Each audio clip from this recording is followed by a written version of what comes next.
मेरी बात को, इसलिए मैं आपसे कहना चाहता हूं कि आप भी सावधान हो जाओ।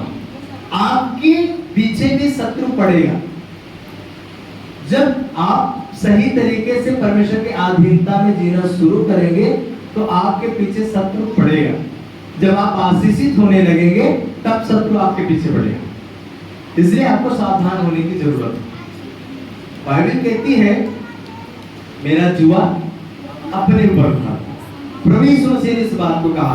प्रभु यीशु मसीह ने एक स्वतंत्रता दिया है, फ्रीडम दिया है कि आप अपनी मर्जी से उसके वचन के मुताबिक चलें। समझ रहे हैं? एक वचन पढ़िएगा उसका, यिर्मयाह पढ़िए।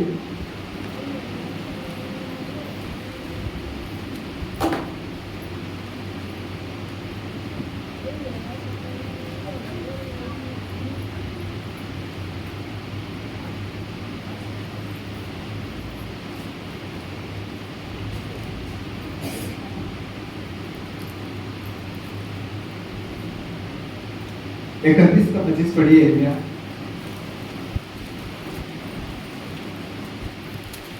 क्योंकि मैंने थके हुए लोगों का प्राण लिप्त किया और उदास लोगों के प्राण को भर दिया है। हाँ, अब देखिए, यदि आप अपनी बीमारियों से थक चुके हैं, अपनी समस्याओं से थक चुके हैं, आप बहुत उदासी में हैं, फिर से पढ़ो बेटा धीरे धीरे उसको। क्योंकि मैंने थके हुए लोगों का प्राण तृप्त किया।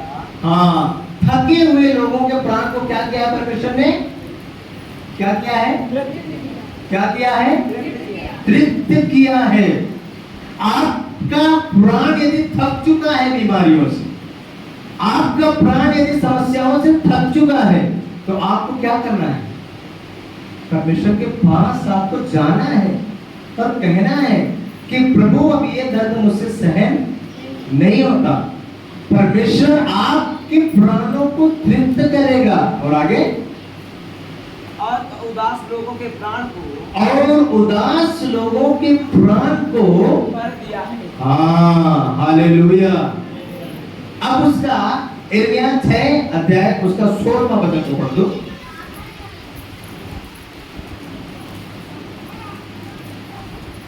यहोवा यूं भी कहता है, परमेश्वर यह भी कहता है, सड़कों पर खड़े होकर देखो। हाँ, सड़कों पर, रास्तों पर खड़े होकर के देखो और पूछो कि प्राचीन काल का अच्छा मार्ग कौन सा? हाँ, पुराने समय का अच्छा मार्ग कौन सा था?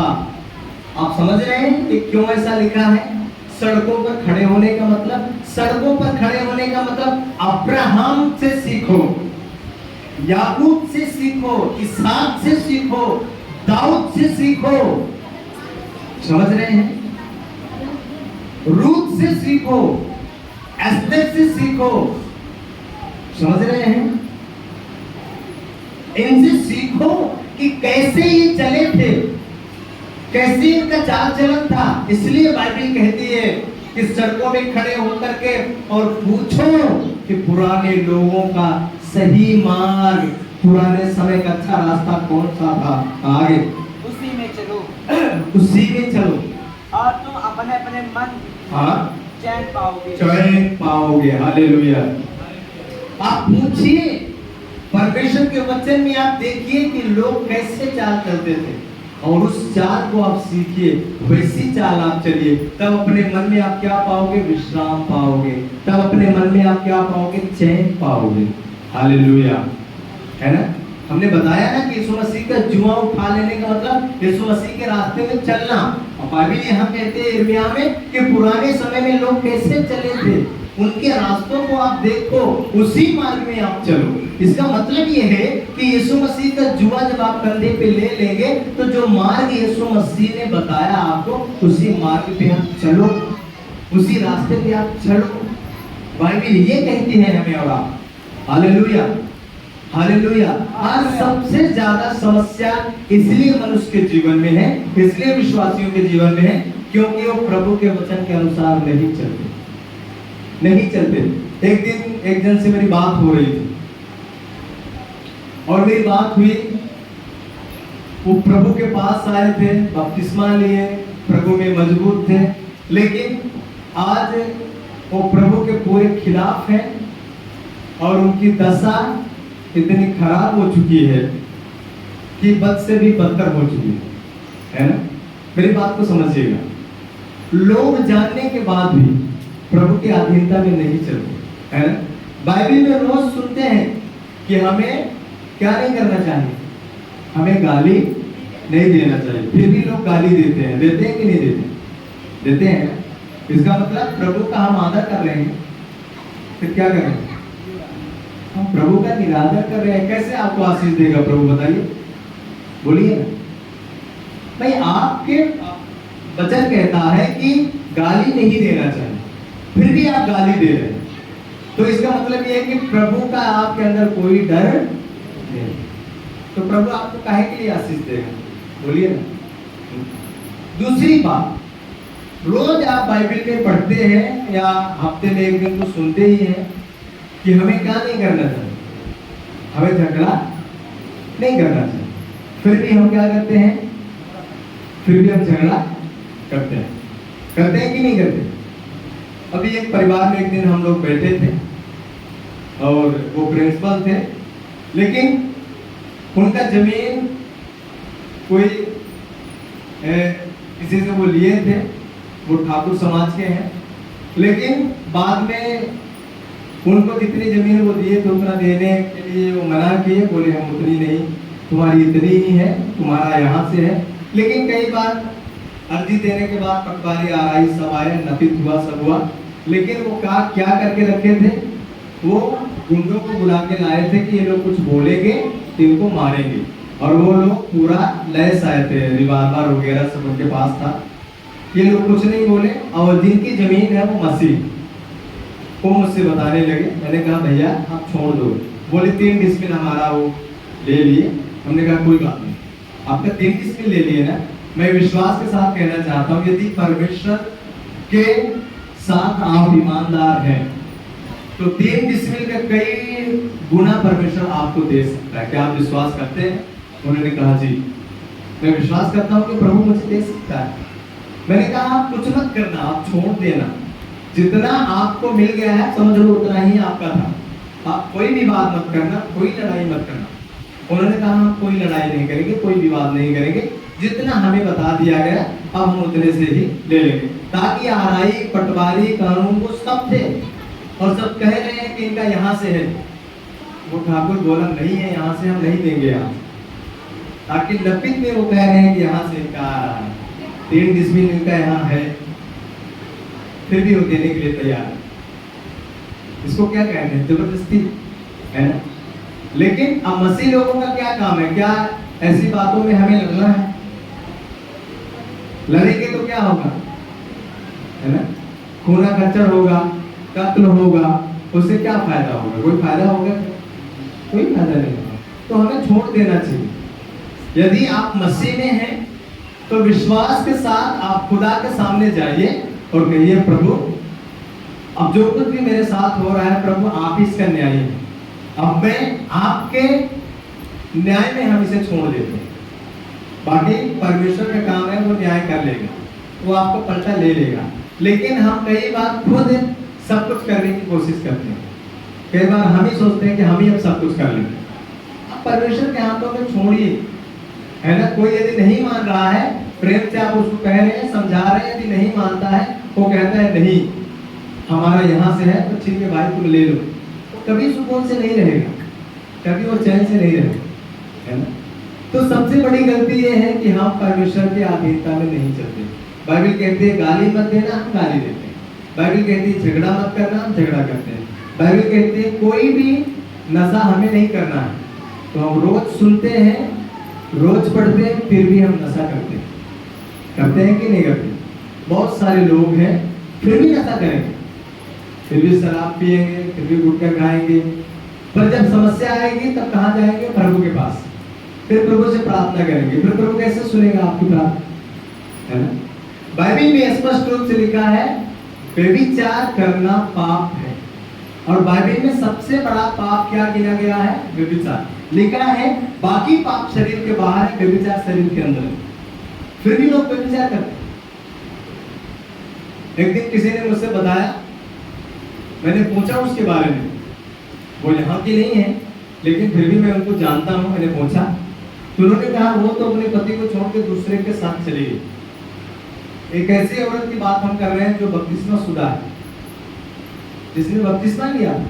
एक टाइम पे वो प्रभु के अच्छा मजबूत थी, तो प्रभु कभी ऐसे लोगों को माफ करेगा क्या?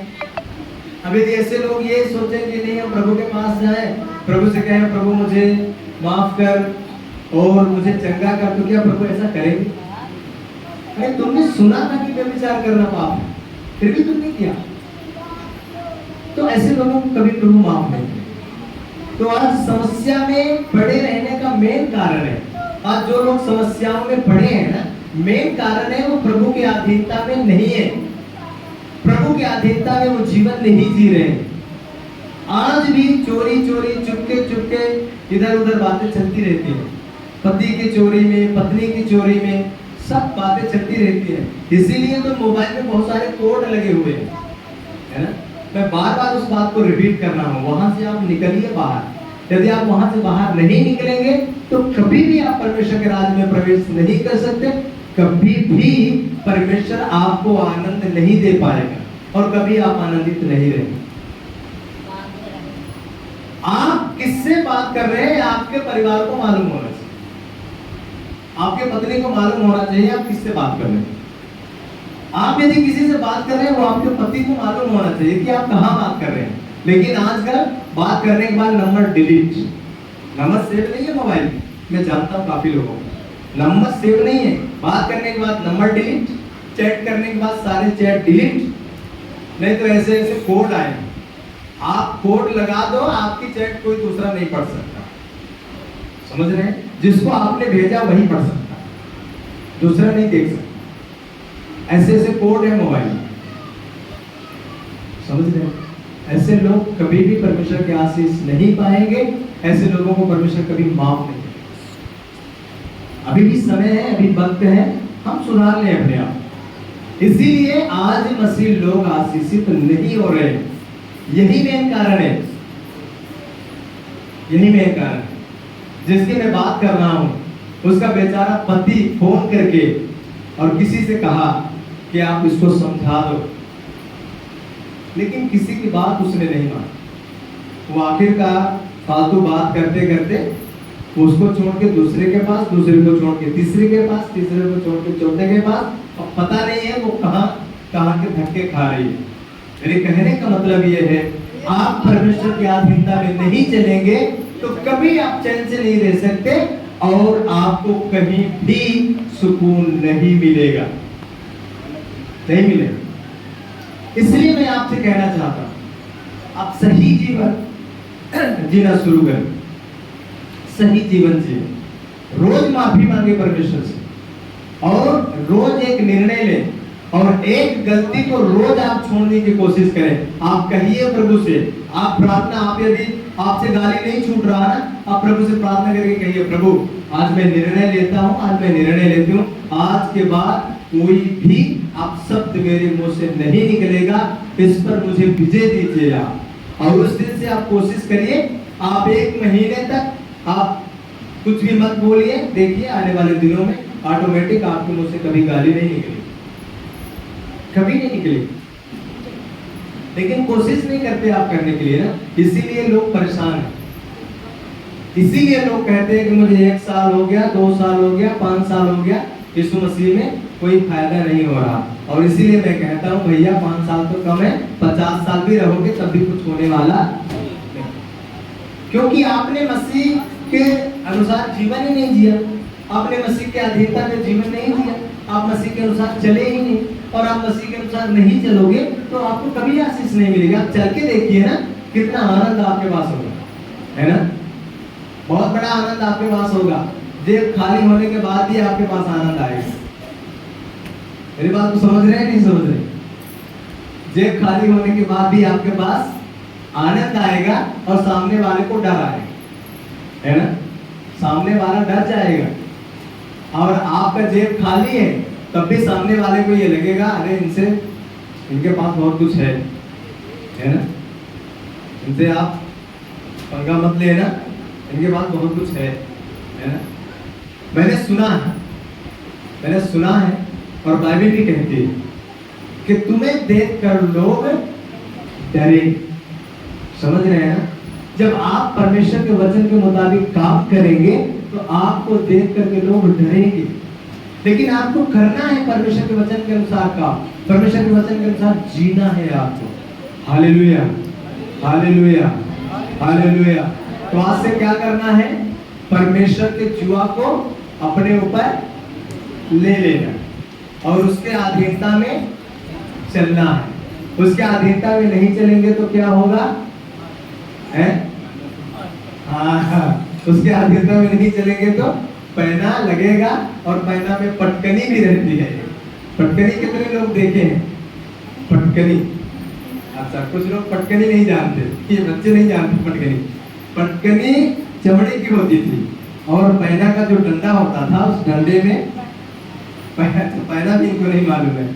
पैना बांस का एक लकड़ी होती थी, पतली लकड़ी है ना, पतली लकड़ी होती थी बांस की, उसके आगे सुई का एक टुकड़ा, उसके सामने छेदा जाता था, वो बाहर निकला रहता था, और उस सुई से पैर को क्या करते थे? नेतते थे, खोदते थे, तब वो चलता था। और उसमें चमड़े की पटकनी रहती थी, उससे भी मारते थे उसको, और वो कम से कम 4-5 ठो चमड़े की पटकनी अंगुली की पतली से पतली रहती थी उसमें, है ना, लगभग एक हाथ की उसमें लगी रहती थी, और उससे मारते थे। समझ रहे हैं ना? तो इसलिए यदि हम परमेश्वर की अधीनता में नहीं चलेंगे तो हमें क्या होगी? वो मार मिलेगी। समझ रहे हैं ना? वो मार हमें और आपको मिलेगी, है ना?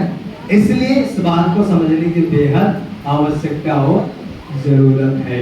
Hallelujah, hallelujah. आज भजन संहिता में हमने एक वचन को पढ़ा था, लिखा है 37:4 में। कितने लोगों को याद है वो वचन? 37:4 है, 37:4। यहोवा को अपने सुख का मूल जान और वही तेरे मनोरथों को पूरा करेगा। Hallelujah, hallelujah. तो आपके सुख का मूल कौन है? बताइए। परमेश्वर, है ना? परमेश्वर आपके सुख का मूल है। समझ रहे हैं? आपके पास कुछ हो ना हो, है ना, आपके हिस्से में यदि परमेश्वर आया है तो आप समझ लो आप सबसे बड़े धनी व्यक्ति हैं। समझ रहे हैं ना? आपके हिस्से में यदि परमेश्वर आया है तो आप सबसे बड़े धनी व्यक्ति हैं। समझ रहे हैं? परमेश्वर को अपने सुख का मूल जान, वही तेरे मनोरथों को पूरा करेगा। तो आपको क्या प्रार्थना करना है? प्रभु मुझे इतना धन दे दे, मुझे गाड़ी दे दे, बंगला दे दे, ये दे दे, वो दे दे, ये प्रार्थना करना है? फिर क्या प्रार्थना करना है? प्रभु मेरे लिए आप काफी हो। आपको मैं चाहता हूं प्रभु कि आप मेरे जीवन में रहिए, आप मेरे साथ रहिए, आप प्रभु को अपने साथ रखिए, तो प्रभु आपके लिए काफी है। आपकी हर घटी को प्रभु क्या करेगा? पूरी करेगा, है ना? लेकिन आप यदि उससे ये मांगते रहेंगे सारी दुनिया की चीजें तो एक दिन खत्म हो जाएंगे, लेकिन प्रभु कभी खत्म होने वाला नहीं है। तो आशीष की मांग मत कीजिए, आशीष के श्रोता को आप अपना लीजिए, उसके साथ आप हो जाइए, तो जरूर आपकी सारी समस्याओं को परमेश्वर क्या करेगा? पूरी करेगा। विश्वास हर एक घटी को क्या करता है? पूरी करता है। तो इसलिए विश्वास के साथ परमेश्वर को अपना लीजिए ताकि वो आपकी हर एक घटी को क्या कर दे? पूरी कर दे। Hallelujah, hallelujah. हर एक घटी को पूरी करने वाला परमेश्वर हमारे और आपके जीवन की हर एक घटी को पूरी करना चाहता है। हालेलुया। जो परमेश्वर इन बच्चों के द्वारा आप सबों को आशीष करे। आइए हम खड़े हो जाएं और परमेश्वर से प्रार्थना करें।